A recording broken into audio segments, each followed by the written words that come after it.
Startup Podcast PH is co-produced by Y Spaces, Aperon, Twala, Simps, Sukuna, Schooltech by Edfolio, Maroon Studios, and Compare Loans. Check out our partners in the description. Welcome sa isa na namang episode ng Startup Podcast PH, kwentuhan at Philippine Startup Week 2025. Andito tayo ngayon sa Mount Canlaon Room ng Philippine Innovation Center dito sa Marikina City. At ang ating kakwentuhan, very walk-in, pasok, interview, ay, so pwede pala po ang startup. Pwede ang startup. Anyway, my name is Julia Divira. I'm the founder CEO of Lovelads.co. Lovelads. L-U-V-L-O-T-S. L-U-V-L-O-T-S. Lovelads. Lovelads. So basically, it's an e-commerce app that's exclusive for celebrities and influencers. They can sell their pre-loved items on the app, and then they can also choose to donate part of the sales to vetted charities that are also on the app. Tapos, of course, the general public can go shop on the app. Like, if you have a favorite actress, it will be easier for you to shop from them. Ako personally, I've bought items na din, like, for example, from Maha Salvador, kasi ka-size ko siya. Yeah, I still wear them to this day. Yeah. So, bakit mo pinili itong startup na ito na pre-loved items ng mga celebrities? Yeah, because I've gone to garage sales na din by Ng mga celebrities? Yeah, by celebrities. Wow. Yeah. And Sino? primarily si Maha Salvador, tapos yung iba it's like somebody was actually selling for them. Oh. Yeah, so basically I just like that I can buy branded items at a cheaper price. Pero parang ibang bagay kung galing sa celebrity, di ba? Like, Yeah. proud kayo na ito galing kay Maha Salvador, ito galing kay whoever, Piolo Pascual or whoever. Yeah, ako, it's a matter of practicality for me. Pero alam ko, it will be a super big deal for actual fans. Yes. By the way, cheaper, pa nagbebenta pa yung mga celebrity, kasi celebrities yan eh. So, parang I take it na baka mahal nila bibenta yung pre-love nila kasi celebrity sila. No, surprisingly, you can get it at a really good price. Pero yung app ko kasi actually there are two ways sellers can post on it. Like they can post like you would on Shopee. Tapos yung buyers, they can add it to cart and then check out. And then yung Shopee na bahala sa payment portal at saka sa delivery. So it's super convenient. But like for example, if I am Maha Salvador and I just wore a certain outfit on Wildflower. Kasi yung at the time that I bought from her, Wildflower yung sikat nun eh. Alam mo ba yun? Time ago. Ano yung Wildflower? Yeah. So since it's very special, and then your fans saw you wearing on it, a very special scene, yung one of those badass scenes on Wildflower, itutukan ng baril and she's looking hot. So she can actually put it up for bidding, para the fans can keep fighting for it, and then the price keeps going up. So pwede nga rin siya for auction, kumbaga. Yeah. Tapos it's actually a super convenient alternative. Like yesterday, I was talking to an ex-PBB, si Amara. She was telling me about how she actually sells on Carousel. She would just share it on her social media. Tapos yung mga fans niya, syempre bibili agad sa mga pilis mabenta. Now, the problem is, sa Carousel, you have to actually talk to them sa conversation. And then, ikaw pa yung mag-aasikaso sa pagbigay ng payment options. And then, delivery. Tapos, some would request pa for Lalamove. Yes. And Lalamove takes time to book. So, when I told her about the app, she was actually excited. So parang so pwede nga sa pag-carousel or other apps, yung celebrity, busy yung mga yan eh. So they don't have all the time to do the actual selling, packing, transporting. Pero ito, with your app, with Lovelads, pwede na rin nga siyang end-to-end, kumbaga. The celebrities just post their items there. Pag may bumili, kayo na bahala na. Tama? Yeah. And yun nga. Tapos we offer two options in in terms of logistics sa celebrities. The delivery riders can go to their home or wherever and then pick up the items, or they can give us the items and then kami na bahala sa fulfillment. Like we can store it in our own May warehouse rin kayo. yeah, warehouse, and then just take care about the packaging and shipping out. It's going to be super convenient for them. But Interesting. yeah, so Tsaka, just to, kumbaga, pa-highlight natin yung value. Aside from Carousel, parang bakit kailangan different app, Love Lots, for celebrities? I mean, it could have been, ano talaga yung difference? And yeah, like for example, my sister actually bought from Carla Abellana before on Carousel. ito ba mga celebrity na ito, they just post ka na ng Instagram or they post nga sa Carousel. So, parang kailangan abangan. Yeah. So, I think pag may ganitong parang platform, parang pwede siyang marketplace or yung mga gustong mag-hunt or mag-abang ng mga items ng mga celebrities, doon na nakaabang. Parang, Specialized na. Okay. Like for example, I was trying to look for Carla Abellana sa Carousel. I could not find her. But she's selling there. So I would have to ask my sister to show me. So parang ganon. Pero like for example, sa app namin, it's specialized. Tapos yung isang advantage nun, there's really a highlight on social causes. Like kasi it brings social causes into the mainstream kasi people are gonna shop naman talaga if they see that the stars are in there. So parang it's a portal din for for social causes. Tapos every profile din they have this profile page with a short biography, life story, and then a special section for their advocacies. And tapos meron ding highlights na they can post a photo of what they're doing for that day. Parang social media din, but focus on social causes, like what their advocacy. So it's like there's the substance behind all the glitz and glamour. So actually para siyang Facebook or Instagram where followers can shop na kagad. Basically parang ganun siya eh. Tapos parang imagine ko nga Nadine Lustre. Or even yung mga smaller, hindi mas smaller, pero big time pa rin mga influencers like sila, mga vloggers. Sila, sino? Zainab Harake, smaller than Nadine, pero big sila, Mga vloggers, they can also be there. Pero 2 questions. First question, do you curate kung sino yung mga celebrity or influencer? Definitely, it will be by invite. By invite. They can't just go online and sign Baka up. mamaya kung sino lang andun eh. Yeah. Baka andun ako. or we actually have a landing page. Sorry. If for example you're an influencer and you want to join us, you can just message us there. It's lovelots.co. And then we're gonna check if it's really you.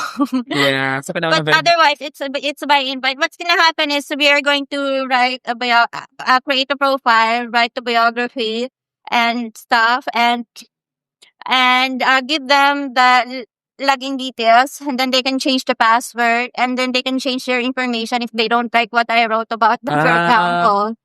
That's the next question. Kasi these celebrities are busy. So right. how do you talk to them? Paano sila? Baka di kayo pansinin eh. I'm sorry, pero diba? Second, I think nasagot mo naman na like you do all the things for them, the profile, etc. They just have to give you their items, right? So, but ano yung parang strategy nyo into bringing in more or many celebrities or influencers dito sa platform? Basically, going to events helps kasi I actually have another business. It's called Mamanis Empanada. Empanada. Yeah, so we got to serve empanadas in celebrity Actually, mga connection na kayo ng mga events. Yeah. mga events. So basically what I do is I just approach them, and since it's a need that exists, they accommodate me naman. Like for example, I approach Mr. Josh Eugen. He's a socialite in Dubai na parang public figure din, pero he's Filipino. And he's busy of course, tapos minsan 1 week lang yan ang nandito sa Pinas. So what he did was he connected me with his assistant who's always here. Or I'm not sure, maybe that's his manager. Yeah, so he will be the one working with me. Yeah, They usually have may mga manager, may mga PA or mga manager. Actually, yung mga, I believe sila nga rin naman yung talagang, ito sa Carousel. Baka sila din yung nag-manage ng mga yun. So, yeah. This sa lovelots.com? .co. .co. Okay, that's CEO. Okay. Actually, Vice Ganda hosted parang a 3-day garage sale. Yeah, I remember. Yeah, so pinilahan na and sold out really fast. Yeah, and I think for for people, yung mga buyers, kaya ako, may mga inaabangan din ng mga influencers eh. So, doon ko na lang abangan sa app, sa lovelets.co. And then, alam ko rin na pag bumili ako, may social cost nga na mapupuntahan. Yeah, exactly. Mas nag-access pa ako, kumbaga sa item. It's like guilt-free shopping, tapos from the stars pa. Yeah. Can we know lang a bit of background about you? So, well, you're a business person na, selling empanada, making empanada. Pero, why the sudden transition to this? Because this is a sort of tech startup lovelets.co. So, Yeah, actually, honestly, sobrang matagal na tong idea ko. I honestly don't even remember how I came up with the idea. Maybe just because buying from Man, just being, I was a mini blogger before. So I was exposed to celebrities din. Sobrang small time blogger, but I was exposed to celebrities. So, sino pa mga celebrities, mga nakasalamuha ko? madami. Honestly, too many to remember. Nakasalamuha ko na si Sarah Geronimo, si Nadine Lustre. Or of course, I wasn't really talking to them that much kasi, they're busy. But, yeah.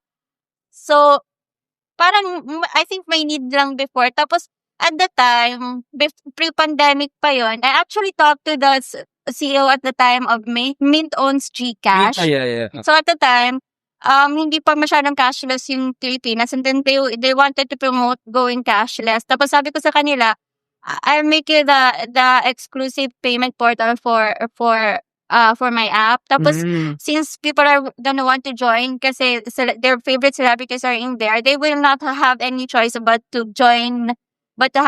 open an account with GCash.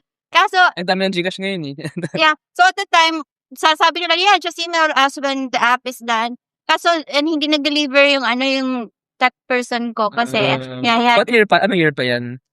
I think that was 2018 Before or pandemic 2019. I'm And not then ngayon, so, ngayon naman, ba't mo naisipang i-continue ulit? Kasi I've always wanted to continue it. Tapos, recently, I met that guy na may team talaga siya.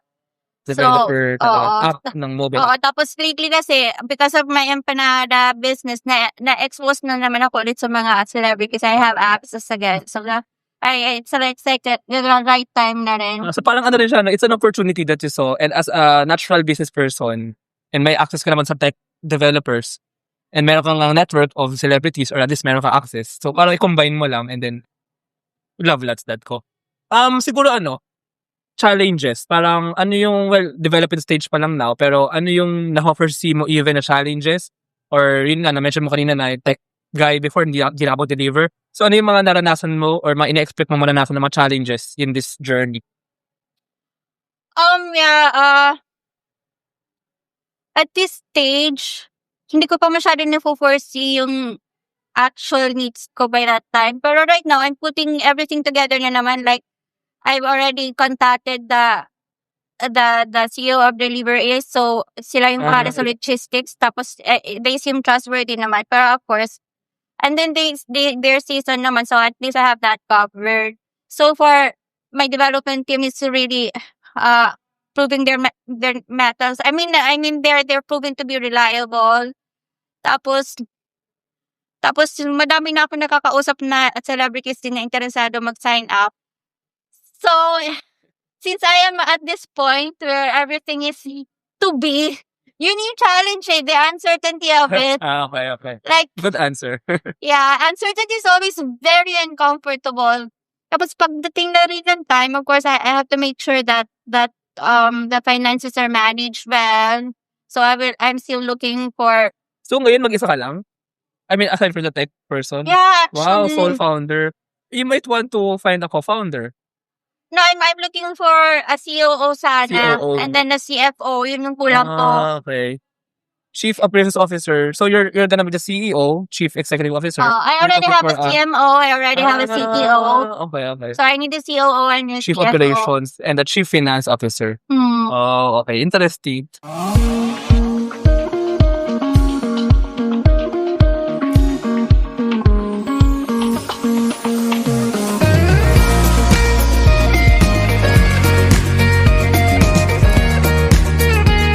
Trust the digital future with Twala. Secure and tamper-proof digital signature. Electronic notarization service. and custom AI agents for intelligent document workflows. Visit Twala.io to learn more. In today's digital world, your organization needs more than just technology. It needs a strategic partner. At Symph, we build web and mobile apps that drive innovation for startups, enterprises, and organizations worldwide. Visit symph.co today. Protect your assets from bugs before bad hackers exploit them. And launch your products seamlessly with Sukuna, your trusted partner in cybersecurity. Receive reports in real time and work with security experts to find bugs in your products before others do. Let's make your security our priority. What's the vision for Love Lots? I mean, Oh my God, my vision is so huge. sige. Yeah, that's the other challenge. My vision is Too big. It's too big. It scares even me, Jobs. Yeah, because my uncle has this vision for the coconut farmers here in the Philippines. Like kasi the coconut tree is a very promising tree. Like every part of it can be turned into a product. Tapos the problem is yung nangyayari, yung binebenta lang ng mga farmers natin ay yung parang yung dried part of the meat. Anong Yung tawag ulit ng ganyan? Oh my gosh, I forgot. I'm sorry. But yeah, copra. kapla. Oo. So I don't know. I want to support my uncle's cause. Tapos yung parang go own processing factories. Tapos processing factories go owned by farmers, so they're no longer dirt poor kasi they're crucial parts. Tapos very promising yung coconut tree, pero hindi siya na-utilize to its maximum. Tapos ngayon kasi si Apple the app has this program for planting 100 million trees. Tapos my uncle is working with him. So I asked my uncle to connect me with him because I want to support his cause. Hinihintay ko lang mangyari. So, ano pala talaga? This is really for the cause. Advocacy driven din. Of course, for profit din, pero so far, pansin ko sa sarili ko, doon yung focus ko. Yeah. Well, I guess, again, no, it's mga nakaraang interview kanina, advocacy driven talaga startups. Pero at the end of the day, you need to have that profit. Kasi, Yeah, of course, because there are people you have to pay. Yes. Every profit-oriented talagang tao. It's just part of our nature. That's why communism does not work. The people die in purely communist countries. That's why even China had to re-establish capitalist companies. It's parang siyang incentive system para mapagana mo yung... Yeah, because people would not work if there's nothing in it for them. It's just how we are. Kasi tama naman, because we have to pay it to feed ourselves, to feed our family. So every enterprise has to have a profit component to it somehow. Ayun. Sige. Baka meron dyan gusto mag-ask ng question. So, we can have a short Q&A. Meron mga gusto tanongin sa lovelats.co. Baka gusto nyo kailan lalabas ang app? Hopefully, first week of December. So, malapit na yun. Mga 4 weeks, 3 weeks. Yeah. So, invite mo rin sila. To Oh yeah, pag natapos na, hopefully you would download the app and then sign up and then shop.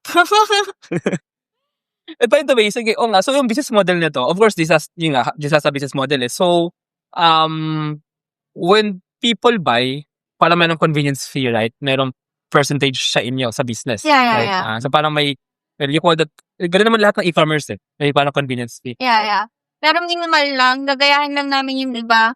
Although they have funding and ours should be more, but gagayahin na lang muna namin. Are you looking for investors or? Yes, of course. Yes. We would need investors. Pero we have to build traction muna before we even get there. Sige, pero mo tanong, gusto mo tanong or ano? Sige.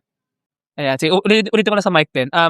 Ano yung skills na dapat ba or pwedeng i-develop ng students to start what you do, maybe even sa empanada business, tsaka ito nga sa tech startup business now, si Lovelat. So, ano tingin mo yung, sila by the way ay mga senior high ABM strand from Cavite, right? So, ano yung mga skills na dapat i-develop as early as now para din sila ay maging entrepreneur, maging startup founder? And Sorry, anong strand? ABM, Ano yung accountancy business management. Ayun. Si ano pala ay biomedical engineering. Ayun. So, anyway. Honestly, information is very accessible these days.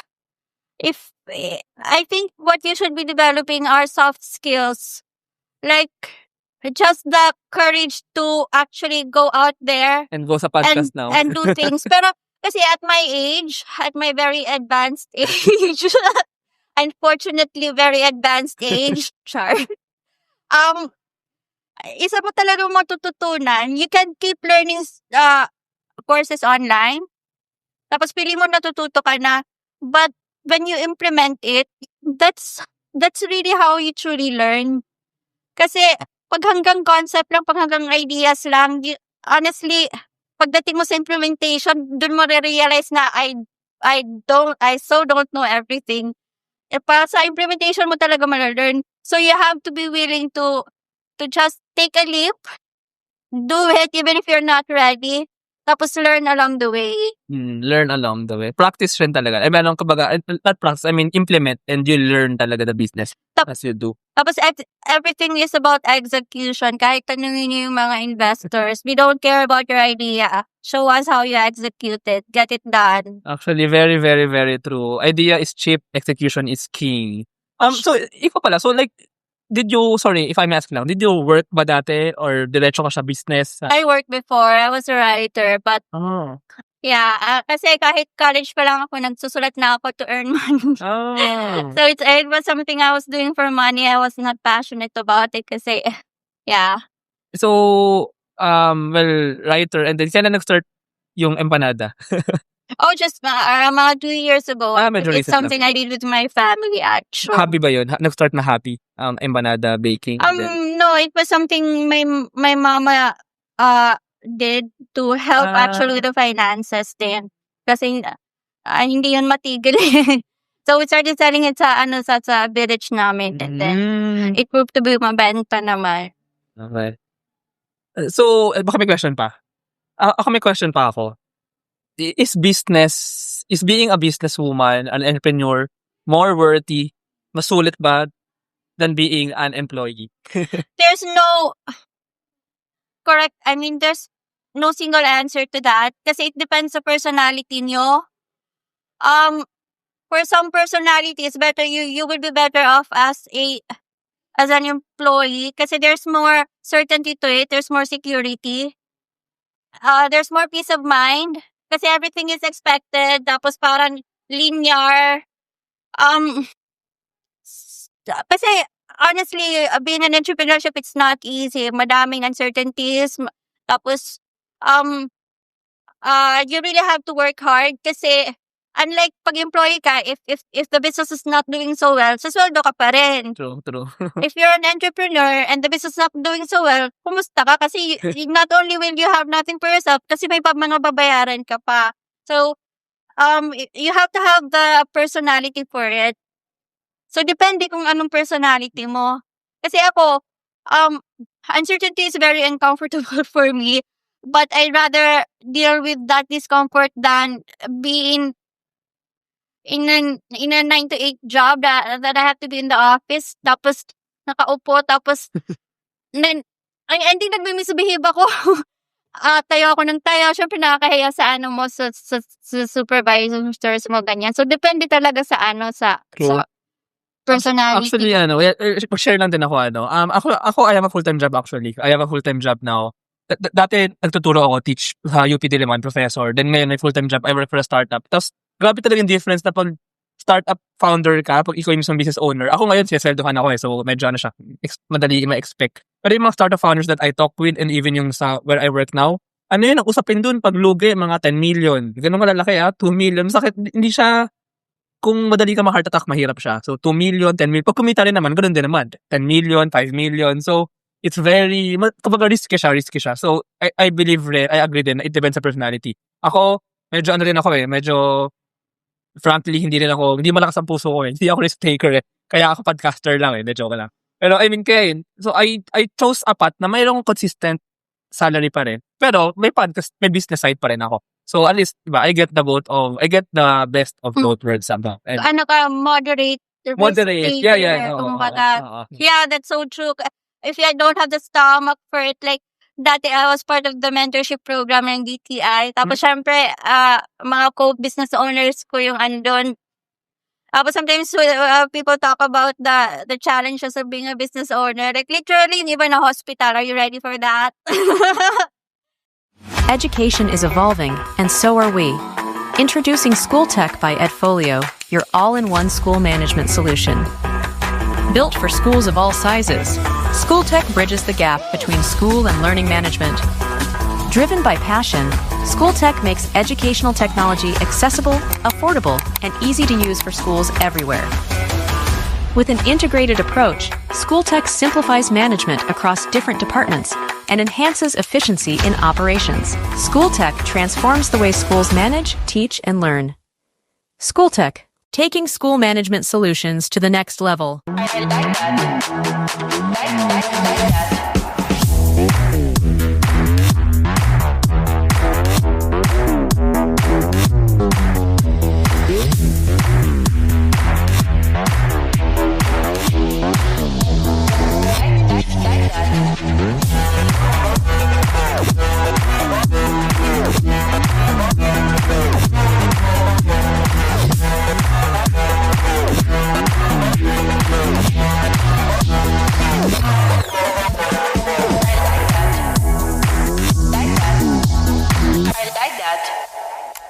Running a business? Make it smarter with Red Circle Global. Streamline operations, boost productivity, and manage everything in one powerful ERP system. Book your free business demo today at redcircleglobal.com. Guided by one of our top experts. Dahil mahirap. It's not an easy journey. So risky siya, stressful din somehow. Yung iba baka swerte, iba pwedeng swerte, pwedeng madali for them. Yeah. Pero it really Pero that's where differs, the madali you see is it looks madali kasi you're watching them as they're already succeeding. Yeah, you don't see the hard work, the sleepless nights, the risk they had to take to get there.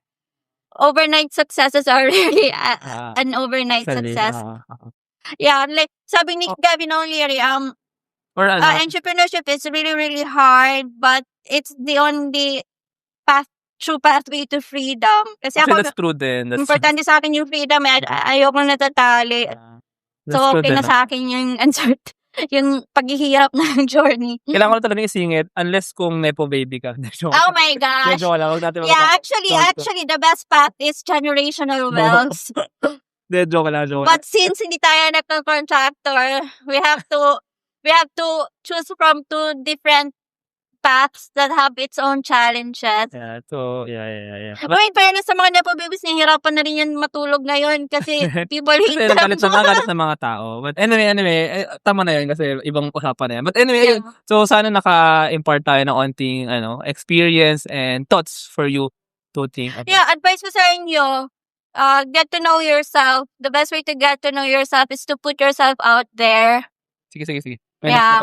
Pero sige. Ayun, so, sige, ano yun, sorry? The best way to get to know yourself is to put yourself out there. Put yourself out. Like, don't be afraid to try things and make mistakes because that's the right age for making mistakes. Wala pa kayong asawa, wala pa kayong anak. So, take risks, make mistakes, and learn from them, of course. Don't just keep making mistakes. Learn from them and grow. Ayun. No. Sige, thank you so much. This episode is super powered by AskLex PH Academy, our official e-learning partner. Get certifications on Lean Six Sigma, project management, data science, and more. Argum AI makes smarter decisions by presenting both sides of an issue as argued by two distinct AI models. Pixel by ePlayment turn content into opportunity, grow deeper connections, and earn more. Only with Pixel. Sign up at pixel.eplayment.co. School of Profits, Filipino-led community for aspiring freelancers, VAs, agency builders, and online earners. Built to help you start, grow, and earn online together. Founders Launchpad, early stage accelerator providing venture capital funding, operational support, and mentorship. Hire Business Solution, provider of the most configurable cloud-based payroll system in the Philippines. Agile Data Solutions, the Philippines' fastest growing market insights tech company with its data gathering platform, HustlePH. Smile Checks, streamlined hiring and onboarding with automated background checks. Cloud CFO,